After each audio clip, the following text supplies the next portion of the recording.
All right, now that I got the hand warmer all started up, we're gonna get working on the Jeep. And hopefully today, she'll be running, ideally. That's kind of the goal. Let's get to work. All right, there she is. New valve cover gasket. Aside for now, we're gonna make sure our spot to put it on is actually as clean as we can get it. So what I'm doing is just spraying a little bit of brake parts cleaner directly onto a rag. I don't want to spray it all down inside the engine, so just a little bit on the rag just to use as a degreaser. And go from there.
Get the rest of everything all hooked back up here. Possibly. Come on.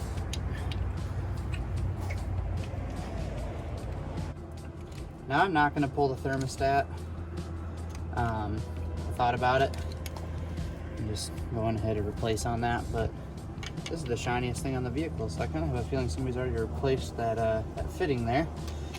And I would think that if you replace that fitting, you might as well replace your thermostat. Now, I can't have too much faith in the past owner because I had a fram on this thing, but come on. All right, these are hooked up in a way that I'm about 5% confident they're not gonna leak any coolant. That's why that's leaking. Fixed. Got the OmniSpark flavor here.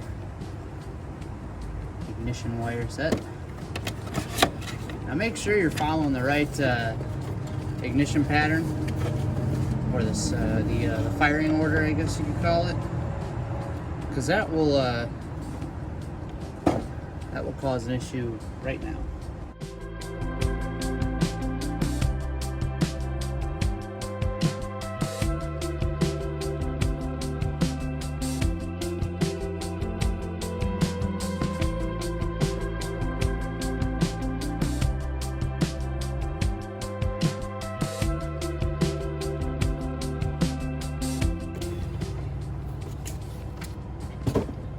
There are definitely like a million Jeep enthusiasts that are probably like super pissed at me right now, but that's okay because I've never owned a Jeep before. Let's move on to, we'll clean that throttle body a little bit before I forget.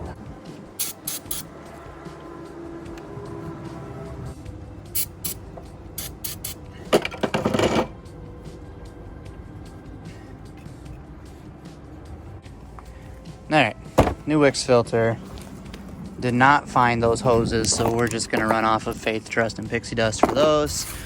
Some more brake cleaner, purge valve, and fuel line for another project that we'll start working on probably today, but that'll be another video. So, different vehicle.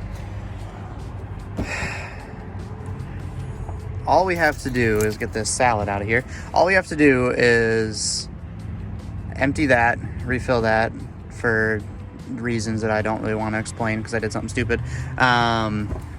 I already cleaned that, put a new filter in.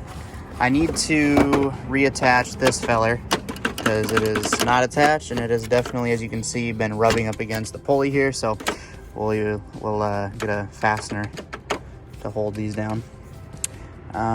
Pretty sure our coolant is actually in fantastic condition. Come on, son. What in tarnation? Come on. Got it. Yeah, that looks all right. So not too concerned about that. One thing I think I'm gonna do, and I kind of wish I went ahead and bought it at the parts store, was a aftermarket temperature gauge. I'm actually thinking of pulling this guy here, our current temperature reader, and popping one of those. You know what I'm talking about? When your Wix looks like a Fram.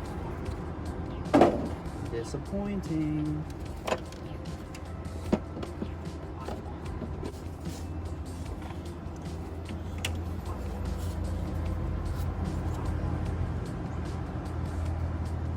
Probably clean this up a little bit.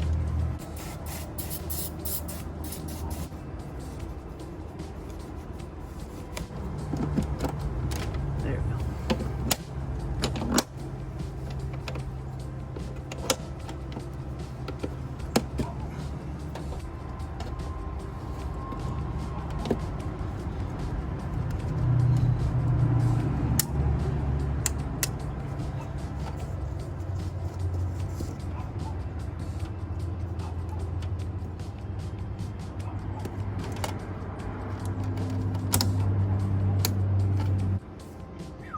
Yeah, she's seen better days. We'll probably put some hose clamps on there. That'll keep it on there good. Hose clamp here, hose clamp there for my rod and ends, so they stay on. I put one down here, but right here, we've got a different type of hose clamp going on here.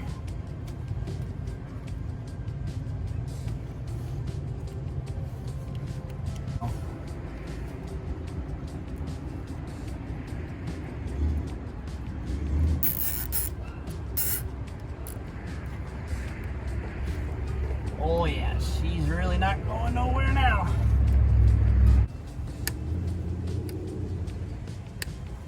And there you go. That vacuum line ain't going nowhere now. What's that? Why is the channel being called Jared Rigged? I'm not sure. Just shined up on the old, oh, and there goes that. Just shined up on the old coolant reservoir. There's a bunch of good ones down there. There's some bushings of some sort. Oh, there's a cap for it. Lost it. Oh, there it is. It's actually a bushing for suspension, looks like. At the very top of the suspension there. So I wonder if that's been replaced, even though this one actually looks newer than the one that's on there. I don't know.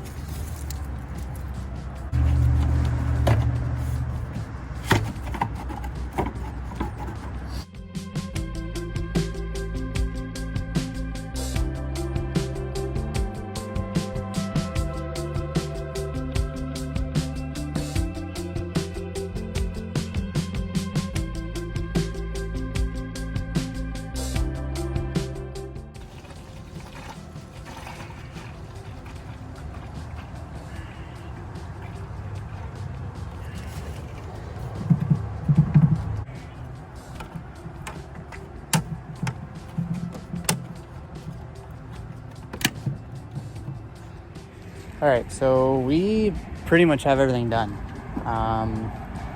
Put new coolant in it. Now I'm thinking now, after I'd already put coolant in that reservoir, one thing I should have done when I pulled the reservoir off was fill it with water, make sure it doesn't have any leaks, because there was coolant in it, just not super full. So I don't know if there's a leak up the side, up the back. I don't see anything up the front, and it doesn't appear to be leaking right now, but that could be a complete miss that we'll find later. But I can't really think of anything else I wanted to do before we tried starting it up here soon. So, oh, our fan here. Let me do that really quick. I got the proper OEM fastener here for this fan. Let me get you down in here.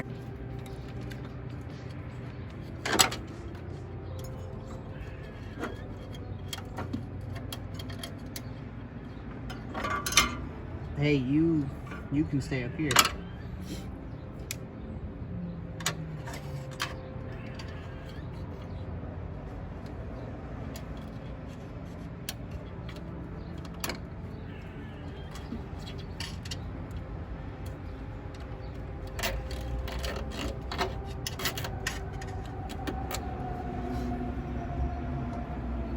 I think one will do it.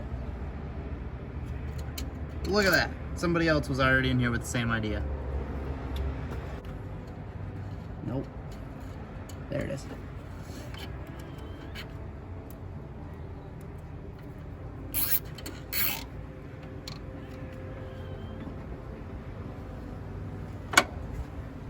Ain't going nowhere. Power steering fluid. It's in there. It would only be right to go ahead and give this a little peek. Would you look at that? That ain't actually too bad. We're just gonna put that right back on. I won't pretend I didn't see it because I saw it. And it wasn't too bad, if I'm being honest.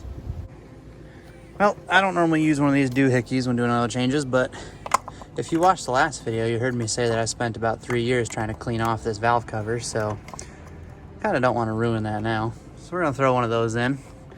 I am using some 1540 Rotella diesel oil. The reason I'm using this is mainly off of, I guess, opinion of a mechanic I really respect, Vice Grip Garage. He always uses the Rotella, typically with the old engines that have got a lot of miles on them, or at least that he doesn't really know. Now, I don't know if I really covered this, but this engine has 260,000 miles on it. It's a lot of miles. So we're going to run 1540 for a thicker oil. We're also going to add, I don't know if I want to put the whole thing in, but at least half of this. As soon as we dump some out of here, I'll throw this in here, shake it up in there, and have a little bit of oil treatment just to help lubricate a little better and supposedly reduces that oil burning. Now, the only engine I've ever had that had anywhere near this amount of miles was a Saturn SC2. It was like an early 2000s. It also actually had about 260,000 miles on it, and I ran this stuff. Well, before I ran this stuff, I was burning through about a quart in a week.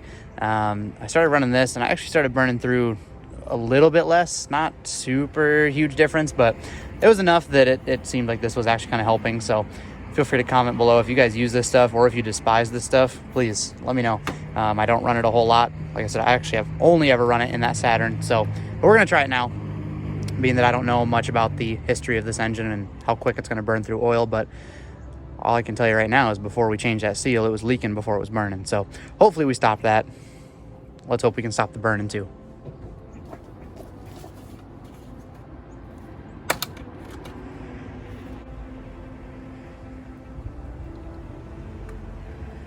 That is some thick stuff, I tell you what. Yep, we're gonna do like half of this bottle. Shaken, not stirred.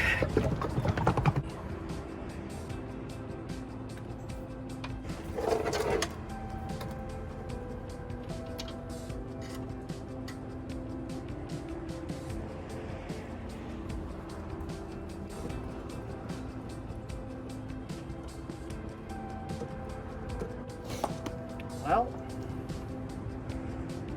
I think I'm ready to start this thing and see if it blows up.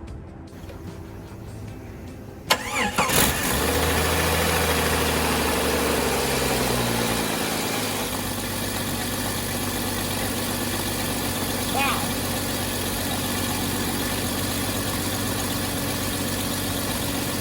Oh, we got a leak. Holy moly.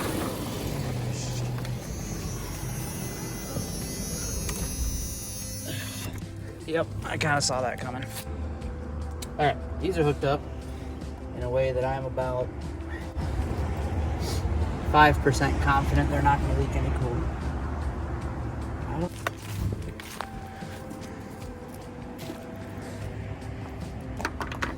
Coolant everywhere coming from this guy right here. Well, that was something else. But aside from that, that was the fastest this thing has ever turned on before, so our lightning hoses and all that good stuff definitely did what they needed to do. but coolant is exploding right now. So, all right, I think I'm gonna stop today's video. I'm gonna fix that coolant leak. It'll be part of the next video. Let me show you what we have going on for the next video also. We are going to do the steering stabilizer. We've got that for sure. We also gonna get this all cleaned out. Now, I won't tell you that right now because I'm not fully set on anything yet. But we're gonna get the interior all cleaned out and whatnot. Take care of that. We'll get a temperature gauge installed. I'm actually thinking about doing a column or a pillar gauge setup. And so we'll get something set up there. Otherwise, I got some work to do here. Yeah, we'll figure that out. Like I said though, that's the fastest this thing's ever turned over. So the tune-up is what it needed, like 100%. And so, not that it had like a crazy amount of issues before, but it definitely turned over quite a few times, you know, before it would actually fire. So that definitely helped. I'm gonna figure out a coolant leak. I think I just need to put a new hose on it altogether because when I pulled this hose clamp off, I think it kind of ripped. So yeah, we'll figure that out. In the next video. Yeah. All right, bye.